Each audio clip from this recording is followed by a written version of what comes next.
हमारा जो कैंट का जो इलाका है, जो जहाँ से स्टार्ट होता है, वो याद है आपको कि वहाँ पर लाइनें लगी हुई थी गाड़ियों की, लोग गाड़ियाँ खड़ी करके अंदर गए हुए पोलिंग स्टेशन। और खवातीन की तादाद भी आप देखें, खवातीन की लाइन हल्का NA 122 में जो कि पोश एरिया है और एक बड़ा जिसे कहा जा रहा था कांटे का मुकाबला होगा, सरदार लतीफ़ खोसा साहब जहाँ से करें, वहां पर हमने देखा खवातीन की तादाद भी थी वहां पर ज्यादा। लेकिन मैं वही बता रहा हूं ना, जिस मैंने सिर्फ 4 हल्के अगर मुझे ज्यादा दे मैं आपके सामने रखूं, हल्का 119 मरियम नवाज शरीफ साहबा का जो हल्का है, वहां पर कुछ हल्के ऐसे हैं जहां पर बहुत बड़ी तादाद थी, लेकिन कुछ हल्के ऐसे पोलिंग स्टेशन थे जहां पर मुकम्मल खामोशी थी, वो बैठे में एक वोट कास्ट नहीं हुआ। कुछ 3-4 पोलिंग स्टेशन थे। हल्का NA 122 वहां पर जो DHS के एरिया आते हैं वहां पर तो मैंने देखा तादाद निकली है, और कुछ एक कैंट एरिया कंटोनमेंट वाला कुछ एरिया था, वहां पर लोग निकले। वहां पर हम इकट्ठे थे, जब लोगों से पूछ रहे थे कि आप निकले कोई, वहां पर अंदर के मामला भी, वहां पर CCTV कैमरे कुछ सेंसिटिव एरिया थे, वहां पर आवाम निकली है। इसलिए ये कहा जा रहा था कि ये एक कांटे का मुकाबला होगा, क्योंकि जो कुछ ऐसे लोग हैं जो नहीं बताते कि हम किसको वोट कास्ट करने जा रहे हैं, किसको सपोर्ट नहीं करने के लिए बाहर निकलते, वो खामोश वोटर है, वो यहाँ निकला है। फिर इसी तरह हल्का NA 130 मोनी रोड के अलावा पूरा खामोशी है। मोनी रोड हल्का NA 130 जहां पे doctor Yasmin Rashid 1-to-1 campaign करती थी, डोर टू डोर कैंपेन करती थी, और यहां पर नवाज शरीफ साहब ने पहली अपनी इंतखाबी रैली का आगाज इस हल्के से किया था। और आपको याद है वो रैली इतनी कामयाब नहीं थी, लेकिन उन्होंने पूरा अपना राउंड पूरा किया था।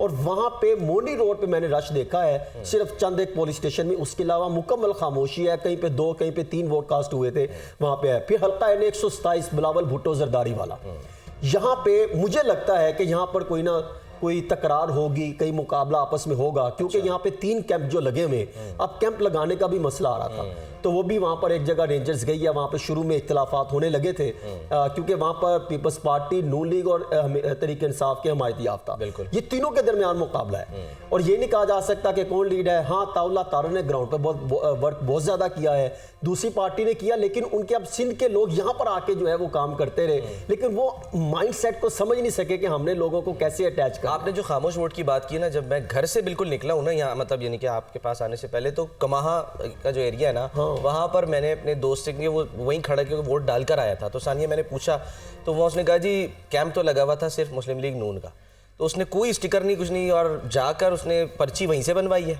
लेकिन वोट अपनी मर्जी के आज़ाद उम्मीदवार को कास्ट किया है। ठीक है। अच्छा, इसमें मैं आपको एक छोटी सी बात ये बताना चाहता हूँ। उसने जैसे चीज़ें बताई, देखें ये जो जिन जगहों पे ये बता रहे हैं कि लोग वोट डालने निकले हैं, तो अपेरेंटली आपको अंदाजा होना चाहिए कि वो किसका वोटर है।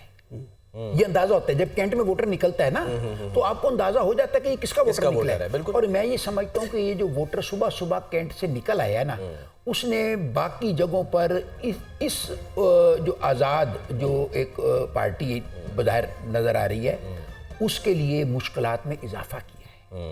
वो इसलिए कि जो साइंस हैं वो सुबह से अच्छी अगर ना मिले आपको, सही, तो जो मैनेज करने वाले हैं उनको वो साइंस वो नजर नहीं आ रही जो वो चाहते हैं। इस लिहाज से ये बज़ाहिर हमें एक होप नजर आती है कि शायद ये वोट कास्ट ज्यादा हो जाएंगे, लेकिन मैंने कल भी बात की थी कि ये 12 बजे के बाद डिसाइड होगा।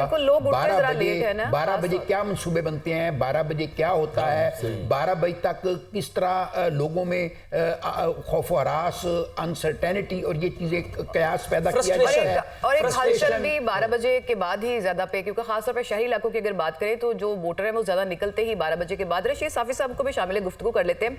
साफी साहब, बड़ी सारी कंफ्यूजन थी जिनको हम डिस्कस करते रहे, और उसमें एक और ऐड हो गई है आज का, ये जो मोबाइल सर्विस बंद हुई, आप समझते हैं इसका कोई इफेक्ट होगा इसके ऊपर जो वोटर टर्न आउट है? सेकेंडली ये भी बताइएगा, अभी यहाँ डिस्कशन हो रही थी कि जो लिस्टें हैं वो रात तक बदल रही हैं और लोगों ने चेक ही नहीं किया कि कहाँ पे उसका वोट रजिस्टर हुआ हुआ है, तो ये चीजें क्या ऐसा होता है कि एक रात पहले तक रद्दोबदल होता रहे? माजी में तो ऐसी कोई नज़ीर नहीं है, क्योंकि लिस्टें तो फ़ाइनल हो जाती है और उसके बाद तो उसको लॉक कर दिया जाता है। लेकिन इस दफ़ा ये शिकायतें सामने आ रही है जो इलेक्शन कमीशन को इसके हवाले से फिर वजाहत और जवाब देना पड़ेगा एक मौके पे। सुबह है तो मेरे ख्याल में कुछ मस्बत रिपोर्टिंग भी की जाए तो बेहतर है। हम वोटर को इतना डिस्करेज हमें नहीं करना चाहिए। अभी मेरी बात हो रही थी इंटरनेट का, लाहौर में मसला है जहाँ पे हम बैठे हैं, बहुत सारे और शहरों से भी यही शिकायत आ रही है। लेकिन मुझे हैरत हुई कि खैबर पख्तूनख्वा में मेरी बात हुई और मैंने यही सवाल किया कि इंटरनेट कैसे हुई? फ़ोन नहीं चल रहा, आपने फ़ोन कैसे? फ़ोन यहाँ पे वाईफाई से है, अच्छा। जो आपकी मेहरबानी से आपके इंजीनियर्स ने, दुनिया वालों आईटी की जो वाईफाई है इंजीनियर्स ने, उससे। सही जी हाँ, अल्हम्दुलिल्लाह वो चल रहा है। जी वो चल रहा शुक्र है। है, वही चल रहा है। तो मेरी मोबाइल फ़ोन पे बात हुई है पेशावर में और आसपास के कुछ इलाकों में, तो वहाँ पे उनका ये है कि डाउनग्रेड है, लेकिन फिर भी मेरी बात हो गई। और बलूचिस्तान में भी बात हो गई। तो वहाँ पे जहाँ पे हसास पोलिंग स्टेशन है उसके इर्द गिर्द उन्होंने सिक्योरिटी रीज़न के लिए मोबाइल फ़ोन सर्विसेज को मुअत्तल रखा है। और वज़ारत दाखिला का भी ये एलामिया है कि बलूचिस्तान में कल होने वाले अफसोसनाक वाक़यात के तनाजुर में ये फ़ैसला किया गया है।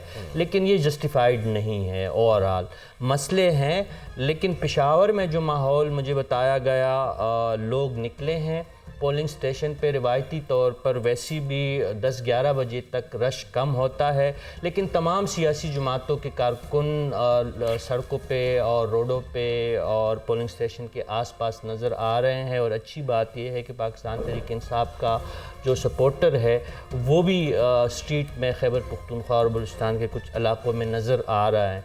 तो ये एक प्रोसेस है। हम ये तवक्को कर रहे हैं कि जिस तरह बताया गया कि 12 बजे के बाद टर्नआउट में शायद इजाफा हो। और इस वक्त हम यही कह सकते हैं, यही अपील है आवाम से भी और जो ज़िम्मेदारान है कि वो हमवार मैदान अगर नहीं तो कम से कम मैदान को मुकम्मल लॉक ना करे, मैदान को फराहम किया जाए। अगर इंटरनेट की शिकायत जिस तरह सानिया पूछ रही थी कि अगर वोटर को अपने वोट को लोकेट करने में मसले है तो इसके लिए सेलुलर फ़ोन और मोबाइल फ़ोन इंटरनेट की वो अशद ज़रूरत है। तो वो ज़रूर करे पोलिंग स्टेशन के जहाँ पे हसास पोलिंग स्टेशन है, जहाँ पे नागुज़ीर है सिक्योरिटी वजूहात पे, वहाँ पे सिक्योरिटी बढ़ा दी जाए। क्योंकि फ़ौज तैनात है, फ्रंटियर कंस्टेबलरी तैनात है, FC तैनात है, पुलिस की मौजूदगी है।